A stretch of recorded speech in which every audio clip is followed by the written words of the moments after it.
17 বছরে ত্যাগ ও সংগ্রামের পর রাষ্ট্র ক্ষমতায় এসেছে বিএনপি, কিন্তু ক্ষমতার 5 মাস না পেরোতেই দলটির ভেতরে বাড়ছে নবাগত ও হাইব্রিড নেতাকর্মীদের আনাগোনা।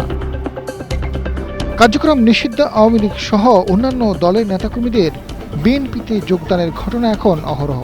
হাইব্রিডদের দাপটে কোণঠাসা হয়ে পড়ছে ত্যাগীরা। এমন প্রেক্ষাপটে অনুপ্রবেশকারীদের নিয়ে দলটির হাইকমান্ডের কঠোর অবস্থানের চিত্র ফুটে উঠেছে।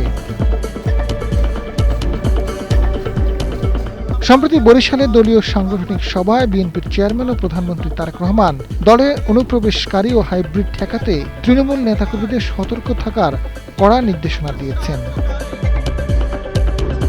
জানা গেছে, আওয়ামী লীগ, যুবলীগ ও ছাত্রলীগের নেতাকর্মীদের বিএনপিতে যোগদানের প্রবণতা সবচেয়ে বেশি গোপালগঞ্জ, শরীয়তপুর, ফরিদপুর, কুমিল্লা, নোয়াখালী, গাজীপুর, রংপুর, নীলফামারী, পটুয়াখালী, বরিশাল, সিলেট, মৌলভীবাজার ও ঢাকা ডেমরা সহ কয়েকটি এলাকায়। কোথাও কোথাও জেলা পর্যায়ের বিএনপির শীর্ষ নেতারা অনুপ্রবেশ করার সুযোগ করে দিয়েছেন বলে অভিযোগ রয়েছে। গত ৩ জুন গোপালগঞ্জ ২ আসনের সংসদ সদস্য ডাক্তার এ.কে.এম. বাবরের হাতে ফুল দিয়ে সদর উপজেলা আওয়ামী লীগের কোষাধ্যক্ষ মোহাম্মদ সানোয়ার হোসেন মোল্লা ১২০০ নেতাকর্মী নিয়ে বিএনপিতে যোগ দিয়েছেন। বিএনপির চেয়ারম্যানের উপদেষ্টা সৈয়দ মোয়াজ্জেম হোসেন আলা জানান, বিএনপির বিভিন্ন জায়গায় অনুপ্রবেশকারীরা নানাভাবে দলের সুনাম ক্ষুণ্ণ করার চেষ্টা করছে।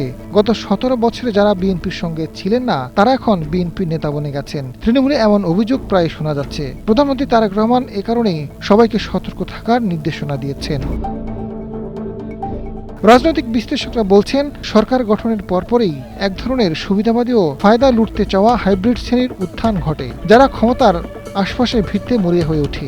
একটা সময় অনুপ্রবেশকারীদের আড়ালে চলে যান দলের দুর্দিনের রাজপথে থাকা নেতাকর্মীরা।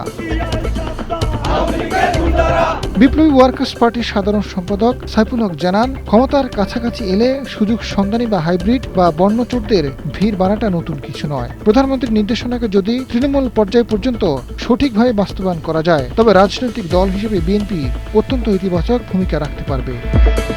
আজাদ ফারুক, সময়ের আলো।